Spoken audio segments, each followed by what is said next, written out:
From Nairobi, Kenya, you're listening to the Kuza Podcast, brought to you by kuza.com. Karibuni sana kwa Kuza Podcast. Welcome. Thank you so much for tracking and being with us all the way. Now, this day, our conversation is about the disabled in Africa. Now, I'm sure you have walked around in churches or anywhere along the streets and you've seen people who are physically challenged in one way or the other, all right? I think it's one of the things that we have grown in doing, especially here in Kenya, is maybe just ignoring some of these people, especially in places where we really need to appreciate that God has given us an opportunity to serve them. You go to a church, maybe you realize the church does not have a ramp, where they can just walk people on the wheelchairs, or institutions of learning. People just ignore and assume that, that's their problem, wajipange. Now, I don't know if you have been part of those ones who do such things, but we must talk about it today. Many people in our society are challenged. They are challenged in their physicality, and it's important that we give them attention. Do you give them attention, by the way? And so that is our conversation for today. What is the place of the believer and the church when it comes to the matters of people who are disabled? And with me is gentleman here, Gidi, the one who appears like kuja hapa hivi ni kama silver lining, blue moon. It's good to have you here today. Yes, and Gidi gets to work with people who have disabilities one or the other. Maybe that's something you can just share briefly as we proceed. Then there's Edgar, of course, and one and only, truly yours, the pastor of West Baptist Church Youth Ministry, one and only Justus, and it's nice to have you people here today. Before we even begin this conversation, what is your experience, you guys? What has your experience been when it comes to people who are disabled? Justo, probably you can start with you. I think the first experience that I had that really touched me was I visited a home at Nyahururu. Right. Called St. Martin's, and they have a center for people with disability. So what kind of disability are you talking about? From autism, right. And they had all kinds of blind range, right?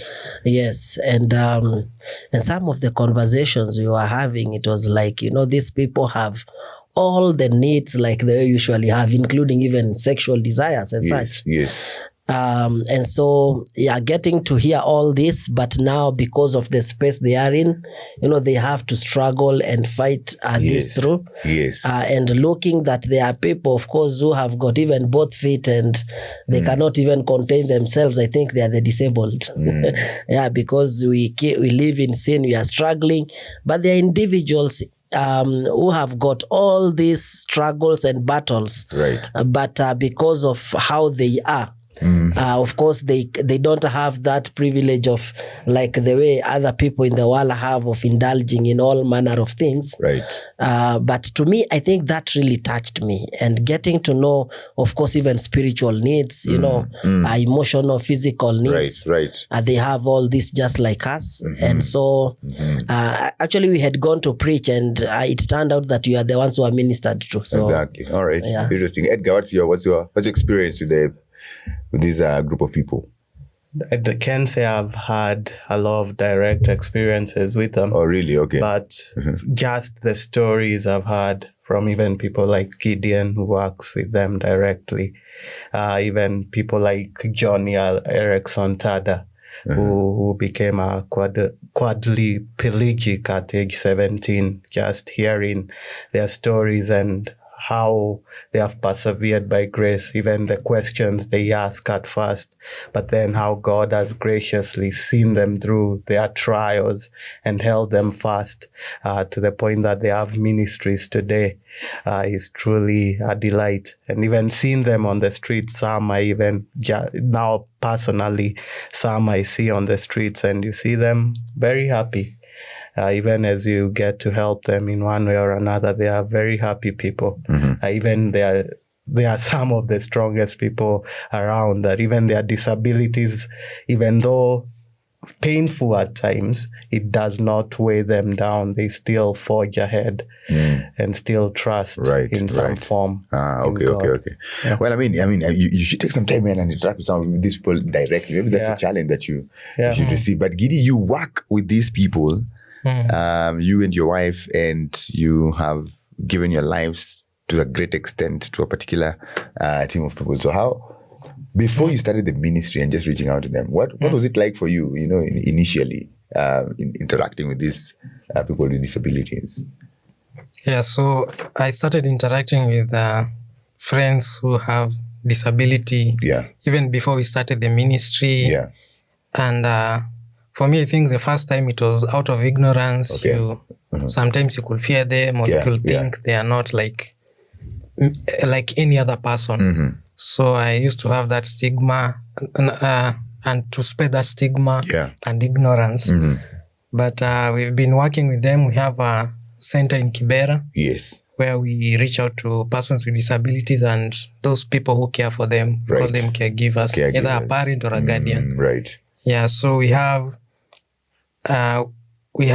children and teens and people with various kinds of disability. Maybe we can just mention the name of the ministry that you do down there, just in case somebody is tuning into the end. So we have a center in Kibera in Olympic area. It's called Pamoja House Kibera. Right. So it is under African Christian Outreach. Okay. Yes. So there we have children with cerebral palsy, we have autism, right. We have those who are deaf, right, blind. So our main goal is to lead them to Christ. Yes. But as we do that, we also meet their immediate needs. Right. Yeah, whether it's material needs, we try to come in how the Lord enables us. Right. Yes. Fantastic. Well, I mean, there's work that is happening, and so what has your experience been with the people who have with different disabilities, maybe blind, deaf, they are, they cannot walk, they are autistic and stuff like that. I hope that our conversation today, and this is our desire, that our conversation is going to turn your mind around and help you to think otherwise, because they are part of our community.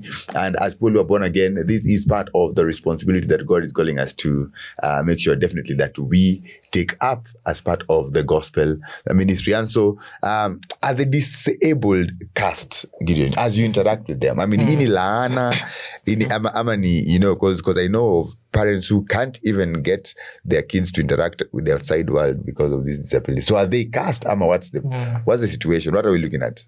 Yeah, so from my experience, also when we started, you asked how our experience is. Yes. So my experience has been, these people are marginalized. Okay. And when you see a person, you don't see the person first, you see their disability. That's why it's not good to describe someone with their condition. Right. Maybe you're calling someone a blind person. The same way I don't describe you by your maybe limitation or challenges. I describe you by who you are. So you see the person first before you see their disability. And that one is quite some task for people to change their minds easy. Because it's already ingrained in most of us. Yeah. So that's why some people view them as caste. And you can see in many even religions, like for example in Hindu, people believe in Hindu that they are bad karma. So even if you study Hindu, wako kwa ile caste system yao yako chini kabisa. You'll see some other religions they try is like they're helping them, but they're using them just like an object of charity. Right. Yeah. And to raise money and you'll see like the Nazis, they used to believe these people, they're not supposed to be alive. They're supposed to be killed. Right. Yeah, and also because they're not bringing any value to society in their thinking. Okay. Yeah, so there are people who believe these people are caste, and there are those who, like, even today, right now, when people do, for example, someone is expecting a child, they can be able to do a scan or some test and to know whether this child will be disabled. And if they find out this child will maybe have Down syndrome, they terminate the pregnancy. Yes. Wow. Or that one can be done. Yes, it can be done. Really? It's being done because of the advancement of technology. So now people can... That is interesting. Because you can see the baby, they can be able to test maybe the genes to know maybe he's... Yeah. So they view this as a curse, this is a burden. And then some other places when the child is born after right, and they can even be killed or they be left to starve to death. So it's happening even right now. And like you also said, those who are born and they continue to live, they can be left to wanafichwa kwa nyumba. You're hidden. Yeah, even here in Nairobi, because as we do our outreach, as we preach and as we reach out, you'll find there is a kid who never goes to school. Majority of them, they don't go to school. Yeah, also in Kibra, so that's the work we are doing. So, but now, like I've told you, many other religions and also humanists and other people, they see them just a burden. They are economic burden because of those things, like you're saying, you need a ramp, you need braille. But now when we look to Christ, Jesus Christ, God does not view them as cursed. Disability is just like any other condition. And you know, anyone can get a disability. Anyone. Yeah. It can be through an accident. Even right now, you can go outside there or pia wengine ni lifestyle. Umeona wenye wamekunywa pombe wakakuwa blind. Ndio hiyo ni kweli. Or something can happen and you can be, or even some birth defects. So it's a condition and it's not a disease or it's not a curse. Right. It's just the same way for me, I'm wearing this. It's a form of disability. in some way. In some way. Yeah, because now there's someone who cannot see completely, or there's someone who is 90% blind. So that we are just probably looking at the extent of it. Yes. The extent of it, which does not... So if we can just look at it as just like any other limitation. Right. Yeah, so that's why I said, if someone meets me, itakuwa rude anasema, huyu mtu anatumia specs, that's the only thing anatumia. Macho ine. Yeah, macho ine. But if you know someone who I'm described by the name. So in John, we read in John 9, chapter 2, verse 3, chapter 9, verse 2 to 3. Yeah. So Jesus and his disciples, they met this blind person. Right. And his disciples wakamuuliza, between this man and his parents, who sinned? Yeah. And for them, they used to believe that it is a curse. That's why they're asking, because if you have a disability, there is something you've done against the Lord. Yeah, but Jesus told them that neither of them did that. Right. But God decided to allow this to happen for his glory. Wow. And we can see what happened. So we must recognize that disability is not a curse or a bad omen or maybe there's something bad you did. Right.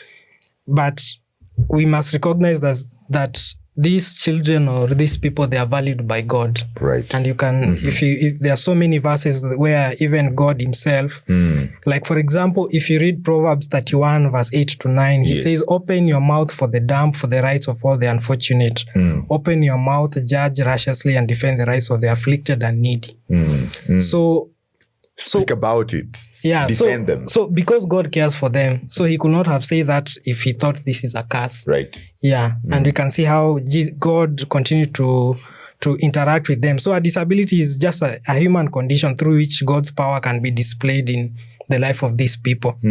So Christians, we are supposed to demystify this, that it's a curse. So it's not a curse, it's just a condition. It's not a curse. Yeah. It's not a curse.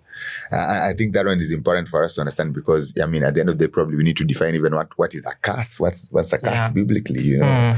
And then it definitely then that taints the image of God. If we look at it as a curse, then what are we really saying about God, you know? Yeah, so, especially someone who has been saved. Like in Galatians chapter 3 verse 13, right, it says that Christ has redeemed us from the curse of the law.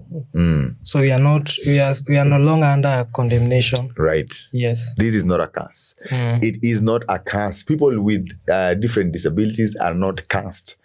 And we must be, up in arms against that kind of thinking, because it's uncalled for, it's ungodly. And I think we even have churches and preachers who will talk, in a manner to suggest that these people are cursed, they're under the curse of God, and so they need these special prayers of deliverance and all those things. What are you doing, or what has your response been to these people? Are you one of the people who think, these guys wamelaniwa inafaa wanahitaji maombi? I don't know what your thoughts have been, but as you do that, as you think about that and what we are saying, is definitely you want to check out if you're around Kibra area and you're doing anything along those lines, and you want to know a little bit more about it, you want to be assisted, you have a young one, you have an auntie who is hiding, one of your cousins, or a friend who is in this situation, you definitely want to check out Pamoja House in Kibra Kibra area, and that's going to be a good thing. Or just link up with us, send us a message on our website, and we will be able to furnish you with information so we're able to help you to deal with this kind of realities. As we are on that, you want to visit www.kuzaapp.com, and you'll find many more information that will help you to grow in your walk with the Lord. And so make sure you make your way there. Just Google us up, and you'll find a lot of God glorifying blogs and videos and stuff like that. You also want to download the app on your phone. If you don't have it already, please make sure that you do that. You have your smartphone, whatever type it is, just make sure that you download the Kuza app. Share it with a friend, share it with family, share it with people, so the guys can grow in their relationship with the Lord. Let's continue with this conversation. So thank you so much. We are agreeing, and we're saying these guys are not cast. It is not a cast upon them. The church is caught in between this interesting crossfire, because the church has a certain responsibility to society. The church needs to do something about how we treat the people with disabilities. What is the role of the church? How can we define that? Just as having served in the ministry for some years, I believe you've interacted with different fellowships and pastors. And what is the place of the church when it comes to these things? Yeah, the church has a big role to play. Yeah. Unfortunately, even as the church plays its role, I have encountered churches that have reached out to people with disability, but they have also rejected the help in return. So that's something that back in Dandora growing up, wait, like churches that reached out to people, but they rejected the assistance. Exactly. That's that is okay. That's strange, because growing back in Dandora, there is this big Catholic church, right? And there were people with disability who used to hang around the church gate. Yes. And there was this white priest who happened to start some programs inside the church and wanted to assist. He called these guys, instead of you being here every Sunday morning, how about you come in, we train you on some programs, right, and then you are able to meet your needs through that. But the guys refused, and so the priest ended up, of course, chasing them away from the church. They refused because they just wanted to receive free things. And just, exactly. Okay. So all right, they did not want to take that responsibility. And also we've seen it on our roads, whereby sometimes you want to request somebody maybe to be providing some of these guys with meals when they are out there, right, but they refuse the help. They want money rather than they don't want the food. They don't want you to buy them food. Just give me that money. And so I think also, even as we look in terms of the church, I think there is also on the other side, in terms of, are they ready to receive their responsibility, what the Christians are ready to offer? So I think that's one of the challenge, because we can only go up to the point that these individuals allow the church to go to. Right, then, of course, the other challenge that comes with the church, it has been, the church has focused more on physical rather than spiritual healing.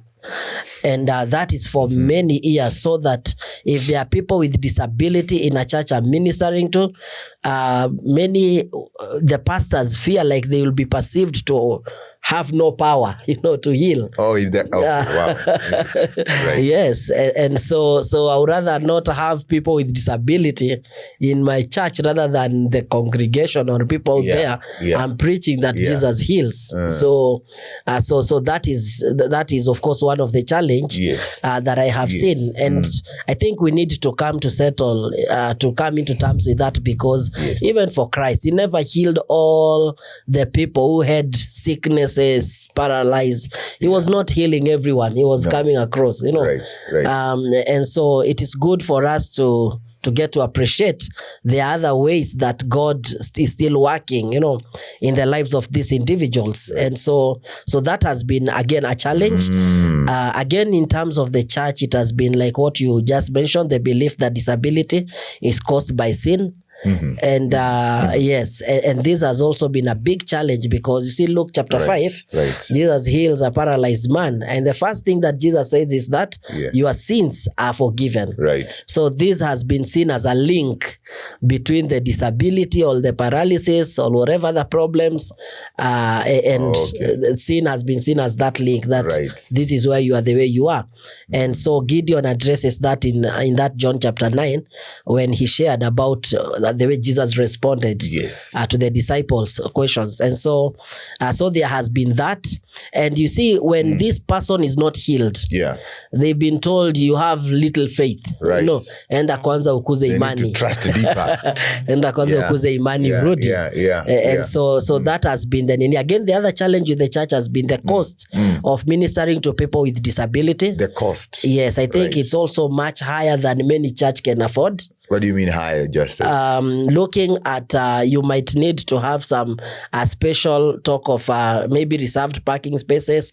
How many churches have got these big parking spaces? Because majority of our churches, where they are, even the plots they have, Right. they may not have the necessary resources. Okay. Talk of the ramp entrances, talk of sometimes even volunteers and larger restrooms. Right.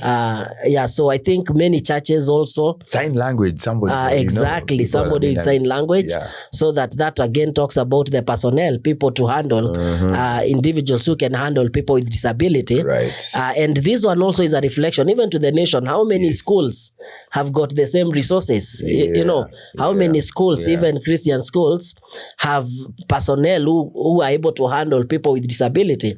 And so most of the schools prefer, go to these special schools that offer these resources. Right. And so these are all things, again, looking even at parents, their collaboration with the church.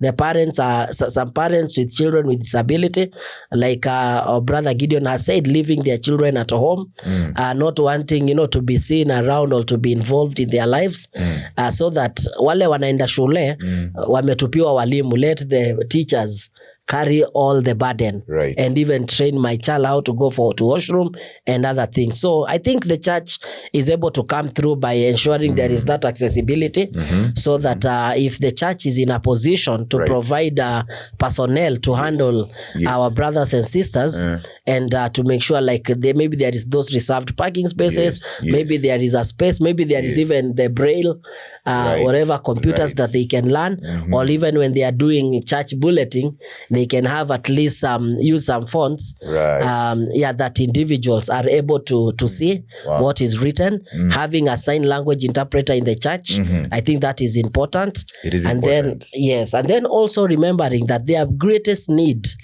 at times is not even that whatever physical healing sometimes that we may desire for them, but there is also the spiritual, fellowship. Yes, being able to be in a community that cares and that loves them, being able to know that Christ also died for them. He did not only die to those who are physically well, and so that at least will create a sense of the Great Commission also includes these individuals, and it's not only reserved for a few. So I think there is quite a lot that looking at these individuals, like in Matthew chapter 25, from verse 31, Christ talking about the people who are the people who are in prison, people who are in hospitals, people with different struggles. I think we can see these groups of people as individuals, as opportunities to be a blessing and to serve Christ through them. Again, looking at James 1:26, Jesus says, James says that this is the true in terms of religion, the one that is pure and undefiled, is to really be able to meet such needs. Fantastic.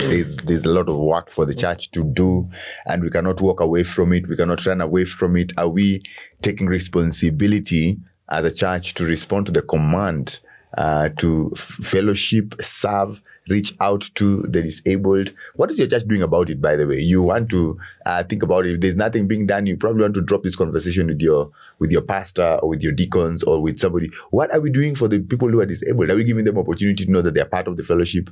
And that is going to be a critical thing. Let's just about wrap it up, because I think there's a lot more to be said, and I know we don't have all the time in the world. But Edgar, maybe one of the questions that we must encourage people then who have people with disabilities living with them or around them, whether it is nuclear family or extended or neighbors and stuff like that, if they are not casts, how do we help them to see that these people who are disabled are actually blessed then of God? If it is not a curse, then how do we encourage them that, what, God did not just throw you into a hole and, just let you there to drown or something? Yeah. So building, even using again John chapter 9, the example there, we are told by Christ that this disabled man was put in this position to display forth God's glory. We even have examples, Psalm 127, 3-5, that says all children are a gift from God. It doesn't say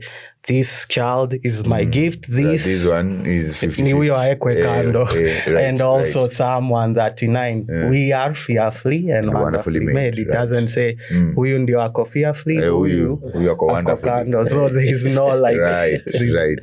Unajua kuna watu wanasemanga maboys tunakuanga most fearfully made. Yeah, there's no separation, between this and that, because God himself does not show any partiality. We know that from Romans 2, and he commands that of us in James chapter 2, that we are to, if the rich come, we are not to now say that's your position, and the poor, this is your position. We are to treat everyone equally, as all are people who have been created for the glory of God. We even see many examples in the scriptures of men who had several ailments. We have Moses, he was slow of speech. He was a slow speaker. We have Isaac, at his old age, had become blind, essentially. We have Jacob, who after wrestling with God became limp, had a limp. We have Samson, who before the Philistines, his final frontier, the Philistines, he was blind. He had been gouged out his eyes. We have many other examples. We have Paul, even, we are told, Paul says to the Galatians that it's because of a physical ailment that I preached the gospel to you. That's Galatians 4:13. And so we see that the Lord sovereignly used many situations to bring forth, to show forth his glory through the ailments of others, or through the disabilities of others, that he used that to make the gospel known. Again, going back to John 9, he used, because it's of John 9 that we have John 10, the good shepherd, who brings about abundant life. So we as the church, we have no agency to be like, we will shun people because of this and that. Because if God used them to show forth his glory, who are we to say otherwise? Even when Moses, asks God, or tells God rather, that I am this, I am that, God tells him, isn't it I who makes the blind, the mute, or all those people? Isn't it I, showing that the Lord is sovereign over this, and he has purposed to use these people for his glory? And if he has purposed to use these people for his glory, who are we to hinder that as the church? We are to encourage that as the church, that Jesus said, come all who are weary and heavy laden, and I'll give you rest. Take my yoke and learn from me. From my yoke is easy and my burden is light. That is for all people. So we are not told hide your children or hide your friends because they have this or the other. No, we still have to bring them forth and make them look to Christ, point them to Christ, the only one who can bring about their spiritual healing and in the age to come, their physical healing. Fantastic. Well, I don't know where you are at today, but the things that you gentlemen are saying are quite critical, and I'm praying that, we are able to hear what we are saying. These people are not cast. These people are not just like the dejected of society. And as the church in Africa, we have a responsibility. We have a role to play. And so I just want us to have that in mind. We've been reminded that the disabled are not cursed. The church has to heed to the command. In fact, remembering just, when David asked, who else is remaining in the house of Saul that I can bless? And they was called, Mephibosheth was there, and he was crippled, and David allowed him to enjoy the presence of the king. That is our responsibility. But also for that person who is probably tuning in today, and you have a child, you have a cousin, an auntie, a parent who is disabled, you need to know that the blessing of God is not first and foremost physical. No. The physical does not necessarily define it, and so there's no need for you to wallow in shame and think, oh, now I cannot do this, I cannot walk with these ones. No. The blessing of God is first and foremost found in Jesus Christ. And all the roles that you have is to make sure that you know that love, relationship with Christ, and extend it to these people that you're ministering to. So what is our role in the Church of Africa with the disabled? To love them as Jesus loved them, because they are here and God is ministering to them. Well, thank you so much, gentlemen, for your very, very, very wise counsel. Gideon, may the Lord continue to bless the ministry that you're doing down there, and for the rest of us as we serve in different capacities. For those of us tuning in, until next time, because a podcast, may you be used of the Lord to minister to those of us in the community that are a little disabled. God bless you. Thank you for listening to the Kuza Podcast. Brought to you by KuzaApp.com, an online ministry with blogs, videos, podcasts, and a mobile app. Make sure to subscribe to get more content to help you grow spiritually.